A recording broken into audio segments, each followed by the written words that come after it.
नमस्कार, आप देख रहे हैं इंडिया न्यूज हरियाणा। आपके साथ मैं हूं प्रिया। बुलेटिन की शुरुआत इस वक्त की बड़ी खबर के साथ करते हैं। बड़ी खबर आपकी टीवी स्क्रीन पर। भिवानी में निजी अस्पताल के कर्मचारी ने चलिए ठीक है, उस खबर पर हम जाएं, लेकिन इससे पहले एक बड़ी खबर आपकी टीवी स्क्रीन पर। कोरोना के कहर से जुड़ी हुई ये बड़ी खबर की बहुत तेजी के साथ जो मामले हैं वो बढ़ते हुए, और आपको ये बताएं कि लगातार जो संक्रमितों की संख्या है वो बहुत तेजी के साथ बढ़ते हुए हरियाणा में कोरोना से अब तक 287 मौतें हुई है। ये बड़ी खबर आपकी टीवी स्क्रीन पर। आपको ये बड़ी जानकारी दे, कोरोना का कहर लगातार जारी है। 20,000 के पास पहुंचा पॉजिटिव केस का आंकड़ा। हरियाणा में दोपहर तक कोरोना के 372 नए मामले जो हैं वो रिपोर्ट हुए हैं। गुरुग्राम में 90, रेवाड़ी में 66, सोनीपत में 50 नए मामले रिपोर्ट हुए। 14,609 मरीज जो हैं वो ठीक हो चुके हैं, वो स्वस्थ हो चुके हैं। तो ये जाहिर तौर पर एक अच्छी बात कि लोग बहुत तेजी के साथ यहाँ पर ठीक हो रहे हैं। लेकिन जिस तरीके से आए दिन बहुत तेज रफ्तार के साथ मामले प्रदेश के अलग अलग हिस्सों से निकल के सामने आ रहे हैं, वो बहुत ज्यादा परेशानी का सबब अलग अलग जिलों में जिला प्रशासन के लिए एवं राज्य सरकार के लिए भी। दोपहर तक कोरोना के 372 नए मामले रिपोर्ट हुए। साइबर सिटी गुरुग्राम जो कि इस वक्त सबसे ज्यादा अफेक्टेड है, जहां पर आज बहुत बड़ी संख्या में लोगों में संक्रमण की पुष्टि हुई। इसके अलावा अगर सोनीपत की बात कर ली जाए या फिर बाकी जिलों की बात कर ली जाए, यहाँ पर भी बहुत तेजी के साथ जो मामले हैं वो बढ़ते हुए। ये बड़ी खबर आपकी टीवी स्क्रीन पर। 20,000 के पास आंकड़ा जो है वो पॉजिटिव केस का जा पहुंचा है। ये बड़ी जानकारी आपको दे रहे हैं। हरियाणा में दोपहर तक कोरोना के 372 नए मामले रिपोर्ट हुए प्रदेश के अलग अलग जिलों से। गुरुग्राम में 90, रेवाड़ी में 66, सोनीपत में 50 नए मामले सामने आए। हालांकि एक अच्छी बात आप ये समझिए कि रिकवरी रेट जो है वो बेहतर है, यानी कि बड़ी संख्या में उन तमाम मरीज जो कि रिकवर हुए हैं, जो कि स्वस्थ हुए हैं। लेकिन नए मामले जो रिपोर्ट हो रहे, खासतौर पर गुरुग्राम सरीखे जिले में, वो बहुत ज़्यादा परेशान कर देने वाली बात। हालांकि जो जिला प्रशासन है वो इसके मद्देनजर तमाम तरह के महत्वपूर्ण कदम उठाता हुआ, तमाम तरह के फैसले लेता हुआ, सख्ती बरतता हुआ, लेकिन इन सब के बीच आपको समझने की जरूरत है, तभी जाकर ये जो परिस्थितियां हैं वो बदलेगी।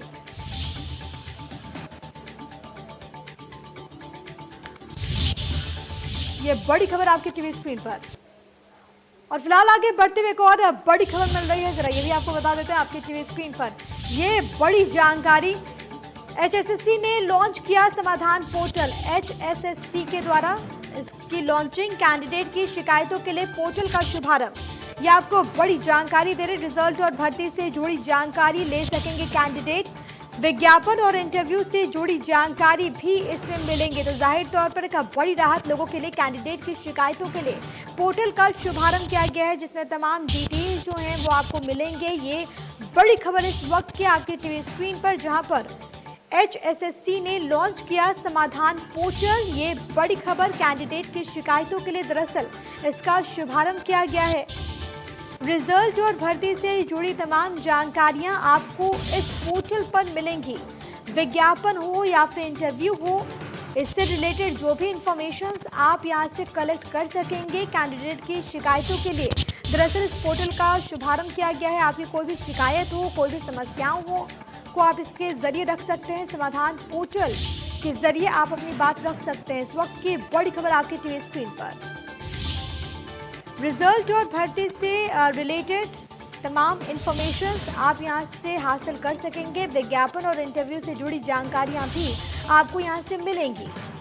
कैंडिडेट की शिकायतों के लिए पोर्टल का शुभारंभ और एक बड़ी राहत, क्योंकि अक्सर हमने देखा है कि जिस तरीके से कोई भी परेशानियां पेश आती है तो वैसे में लोगों को ऑफिस जाना पड़ता है, कार्यालय के चक्कर काटने पड़ते हैं। लेकिन अब इस पोर्टल के जरिए तमाम जानकारी लोग कलेक्ट कर पाएंगे, हासिल कर पाएंगे, इंफॉर्मेशंस ले पाएंगे, चाहे विज्ञापन से रिलेटेड हो, इंटरव्यू से जुड़ी जानकारियां हो, तमाम जानकारियां इस पोर्टल से आपको मिलेंगी। और इस बीच एक और बड़ी खबर मिल रही है, जरा ये भी आपको बता देते हैं। आपको ये बड़ी खबर दें आपकी टीवी स्क्रीन पर। ये बड़ी जानकारी, जहां पर भारतीय जनता पार्टी के प्रदेश अध्यक्ष पर जल्द फैसले की संभावना जो है वो व्यक्त की जा रही है।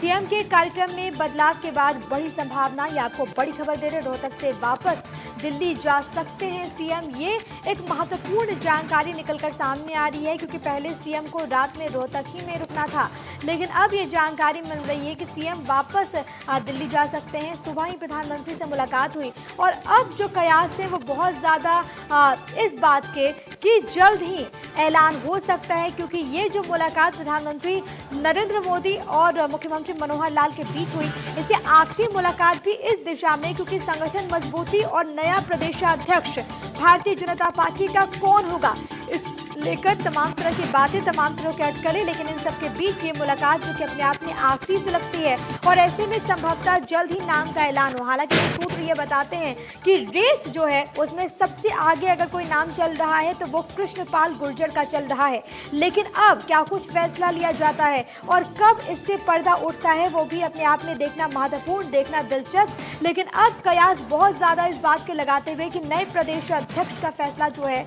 वो आज हुआ है और ऐसे में जो ऐलान है वो भी संभवतः बहुत जल्द हो। सुबह ही प्रधानमंत्री मोदी से मुलाकात हुई, मुख्यमंत्री मनोहर लाल की और भारतीय जनता पार्टी के राष्ट्रीय अध्यक्ष जेपी नड्डा से भी सीएम ने मुलाकात की। और इससे पहले आपको याद होगा कि जब बीते दिनों मुख्यमंत्री मनोहर लाल दिल्ली में मौजूद थे तब भी उन्होंने शीर्ष नेताओं से मुलाकात की थी, जिसके बाद ये बात गहराता हुआ और इसकी प्रबल संभावनाएं व्यक्त होती हुई कि जल्द ही नए प्रदेश अध्यक्ष की कमान किसको मिलेगी, इस पर से जो पर्दा है वो उठ सकता है। और ऐसे में जब आज मुख्यमंत्री मनोहर लाल ने प्रधानमंत्री मोदी से मुलाकात की है तब एक बार फिर से ये जो संभावनाएं हैं वो व्यक्त की जा रही है कि जल्द ही फैसला होगा।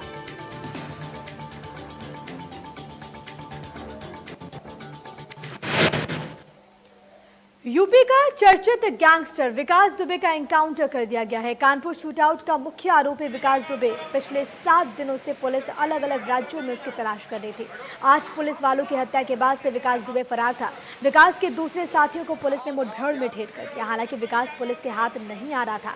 हरियाणा के फरीदाबाद में उसे स्पॉट किया गया, फिर विकास मध्य प्रदेश के उज्जैन से गिरफ्तार किया गया। उसके बाद विकास दुबे को यूपी एसटीएफ के हाथों सौंप दिया गया, लेकिन उसकी गाड़ी का एक्सीडेंट हो गया था जिस गाड़ी से उसे लाया गया। बाद में ये जानकारी मिली कि पुलिस के द्वारा जो बड़ी बात कही गई है वो ये कि गाड़ी के एक्सीडेंट के बाद विकास दुबे ने पुलिसकर्मी की पिस्टल छीन कर भागने की कोशिश की और तभी एरिया को कॉर्डन ऑफ किया गया। एनकाउंटर में उसे ढेर किया गया। तस्वीर आपकी टीवी स्क्रीन पर देखिए, यही वो गाड़ी, पुलिस के अनुसार इसी गाड़ी से उसे उज्जैन से लाया गया, लेकिन कानपुर पहुंचते ही ये गाड़ी दुर्घटनाग्रस्त हुई। उसके बाद विकास दुबे यहां से निकलता है, भागने की कोशिश करता है, पुलिस उसके पीछे जाती है, कॉम्बिंग ऑपरेशन चलता है और उसके बाद उसे ढेर कर दिया जाता है। 172 घंटे बाद दुर्दांत अपराधी विकास दुबे का खात्मा पुलिस के हाथों हुआ है। चलिए आपको विकास दुबे की गिरफ्तारी से एनकाउंटर तक की घटना जरा सिलसिलेवार तरीके से बता देते हैं। देखिए आपकी टीवी स्क्रीन पर उज्जैन के महाकाल मंदिर से गिरफ्तारी होती है, मध्य प्रदेश के उज्जैन से उसकी गिरफ्तारी होती है। उसके बाद उसे कानपुर ले जाया जा रहा था। ये कुछ प्रकरण है, हम आपको इसके बारे में बता रहे हैं। कानपुर टोल पर मीडिया की गाड़ी को रोका गया। देखिए यहाँ पर यह भी चीज हुई है कि वहां पर मीडिया की जो गाड़ी थी उसे रोक दिया गया। कानपुर टोल से एसटीएफ का काफिला आगे बढ़ा और पीछे कोई गाड़ी मीडिया की नहीं थी। आगे बढ़ते हुए एसटीएफ की गाड़ी पलट जाती है। देखिए ये भी अपने आप में जो बातें निकलकर सामने आ रही है वो सवाल को गहराते हुए। इस गाड़ी में विकास दुबे मौजूद था। जख्मी विकास को पुलिस अस्पताल ले जा रही थी। ये बड़ी बात निकलकर सामने आई। मौका देखते ही पुलिस से विकास ने पिस्टल छीन ली और उसके बाद क्या हुआ ये भी जरा आपको बताते हैं। विकास ने पिस्टल छीनकर वहां से भागने की कोशिश की और उसके बाद एनकाउंटर के वक्त विकास के सीने में गोली लगी। दरअसल 4 गोलियां लगी, 3 सीने में, 1 हाथ में। एनकाउंटर में घायल विकास को अस्पताल ले जाया गया और उसके बाद अस्पताल में डॉक्टर्स ने विकास को मृत घोषित कर दिया। तो पूरी कहानी इन तथ्यों के आधार पर हम आपको बता रहे हैं। उज्जैन के महाकाल मंदिर से उसकी गिरफ्तारी होती है और इसको लेकर तमाम तरह के सवाल जो हैं वो उठ रहे हैं, क्योंकि जो चेन ऑफ इंसिडेंट है, जो सीक्वेंस है, वो अपने आप में कई गहरे सवालों को जन्म देने वाला। हालांकि इन सब के बीच पुलिस की ओर से तमाम बातों की तस्दीक की गई कि दरअसल वहां पर गाड़ी से उसे लाया जा रहा था, तभी गाड़ी दुर्घटनाग्रस्त होती है और उसके बाद वो भागने की कोशिश करता है और एनकाउंटर में वो ढेर हो जाता है। फिलहाल आगे बढ़ते हुए पानीपत की बात कर लेते हैं, जहां पर लगातार क्राइम का ग्राफ जो है वो बहुत तेजी के साथ बढ़ रहा है। पानीपत के गांव लोहारी में ट्रैक्टर गली में ले जाने की मामूली सी बात पर युवक की लाठी डंडों और तलवारों से हमला का मामला सामने आया। सरपंच परिवार समेत अन्य लोगों पर युवक की पीट कर हत्या करने का आरोप है। इस राणा विधानसभा हलके से विधायक बलबीर सिंह वाल्मीकि पर भी कार्रवाई में दखलंदाजी करने का आरोप है। मृतक युवक के परिजन आरोपियों की गिरफ्तारी की मांग कर रहे हैं। उनका ये कहना है कि जब तक आरोपियों की गिरफ्तारी नहीं होती तब तक शव नहीं उठने देंगे।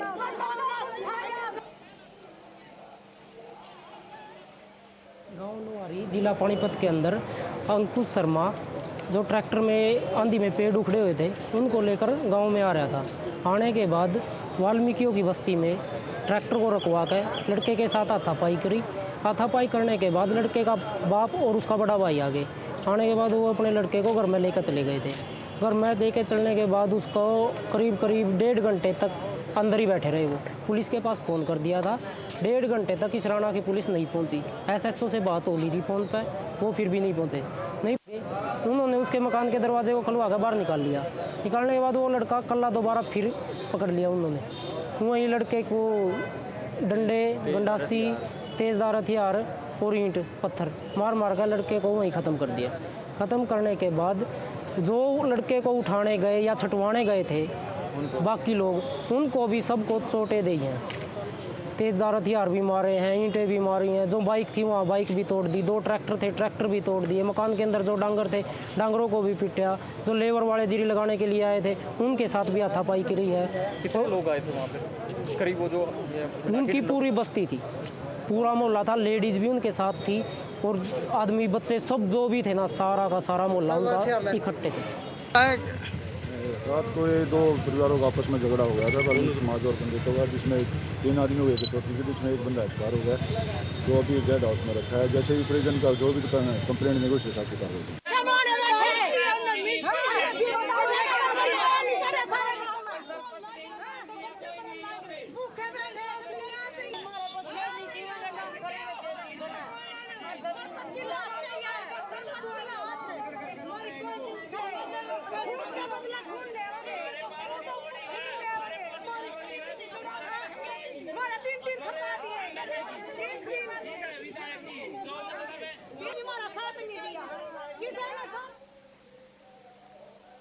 वहीं घरौंडा में युवक के लापता होने के मामले ने तूल पकड़ लिया है। पुलिस थाने के बाहर परिजनों समेत ग्रामीणों का हंगामा देखने को मिला। तस्वीर आपकी टीवी स्क्रीन।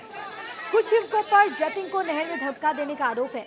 आरोपियों पर कार्रवाई की मांग की जा रही है और परिजन इसी को लेकर गुस्से में भी नजर आ रहे हैं। दरअसल 1 जुलाई से जतिन का कुछ पता नहीं चल रहा है, लापता वो बताया जा रहा है। और अब इस पूरे मामले में देखिए किस तरीके से जो आसपास के लोग हैं, जो स्थानीय लोग हैं, उनका गुस्सा देखने को मिल रहा है और उनकी मांग है कि जल्द से जल्द पुलिस पता लगाए। और इसी को लेकर वहां पर ये ग्रामीण, ये परिजन गुस्सा जाहिर करते हुए वीरवार ना गया पिछले वीरवार ना आज लग मेरे बेटा को फोन करे, मानना नहीं पता हम जन्मदिन पे जा रहे, हम फलाड़ी जोंग जा रहे ना, कोई आता पता नहीं दे रहे मेरे बेटे का। मेरी 4 लड़के मैं विधवा लगाई, कहाँ से मैं अपने बेटे का वो करूंगी? मैं पुलिस ने कोई कार्रवाई की है? कुछ नहीं कर रहे जी।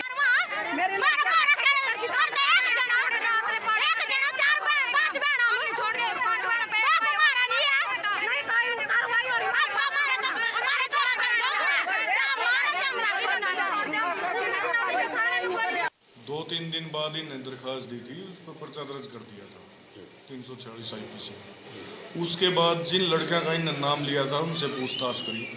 उन्हें पूछताछ पर बताया भाई वो नहर में डूब गया। अब इनका ये आरोप है भाई लड़कियां ने कहीं गायब ना कर दिया हो। इनसे गहराई से पूछताछ की जाएगी और उस लड़के की तलाश की जाएगी। युवक के लापता होने के मामले ने तूल पकड़ लिया। अभी आप सुन रहे थे तमाम रिएक्शंस। वहां पर जो वरीय अधिकारी हैं वो ये कहते हुए कि जल्द से जल्द कार्रवाई की जाएगी। लेकिन जिस तरीके से युवक की गुमशुदगी का मामला सामने आया और उसके बाद जो परिजन है उनका ये आक्रोशित होना, देखिए तस्वीर आपकी टीवी स्क्रीन पर, किस तरीके से गुस्से में तमाम जो परिजन है वो नजर आ रहे हैं। इधर पानीपत लैबोरेट कंपनी ने लकी ड्रॉ का आयोजन किया। कंपनी ने 6 महीने पहले एक स्कीम चलाई थी, जिसमें स्कीम कैच योर ड्रीम के तहत यह ड्रॉ निकाला गया। लैबोरेट कंपनी में पूरे भारत में 150 लोग काम करते हैं, जिनको टारगेट दिया जाता है। जो लोग टारगेट अचीव करते हैं उनके लिए यह ड्रॉ निकाला गया। इसमें 2 कारें, एक बुलेट मोटरसाइकिल, एक हीरो होंडा की मोटरसाइकिल का ड्रॉ निकाला गया। यह ड्रॉ दर्द निवारक दवा के प्रमोशन के लिए निकाला गया था, जो कि लैबोरेट कंपनी द्वारा तैयार की जाती है। इसकी काफी तेजी से डिमांड भी बढ़ रही है। कोरोना महामारी की वजह से इस बार अनलॉक ऑनलाइन ड्रॉ निकाला गया। इसके साथ ही लैबोरेट कंपनी के जनरल मैनेजर ने बताया कि आगे भी वह तीसरे महीने में एक स्कीम निकालेंगे, जिसमें टारगेट अचीव करने वाले लोगों को i20 कार दी जाएगी। लकी ड्रॉ के विजेता राजस्थान के विशाल की i10 कार, दूसरी कार भी राजस्थान के महेश की निकली। बुलेट मोटरसाइकिल वेस्ट बंगाल, जबकि hero Honda bike Uttar Pradesh के झांसी निवासी की निकली है। और हमने लास्ट के 6 महीनों में एक स्कीम चलाई थी, जिस स्कीम का नाम था कैच योर ड्रीम कार। और ये स्कीम हमारी फील्ड फोर्स, जो कि पूरे भारतवर्ष में करीबन 150 लोग काम करते हैं, और इनका एक टारगेट दिया गया था कि अगर आप हमारा जो स्टार प्रोडक्ट है लेप्टिक रिलीफ टैबलेट, जो कि एक दर्द निवारक दवा है, जो भारत की काफ़ी तेज़ी से उभरती हुई दवा है, और इसकी प्रमोशन के लिए एक लकी ड्रॉ था कि जो सबसे ज़्यादा बेचेगा उसको कार का कूपन मिला। और यहाँ पे रुकेंगे कि बहुत ही छोटे से ब्रेक के लिए। ब्रेक के उस पार लौटेंगे तो आपको दिखाएंगे इस वक्त की 25 बड़ी खबर।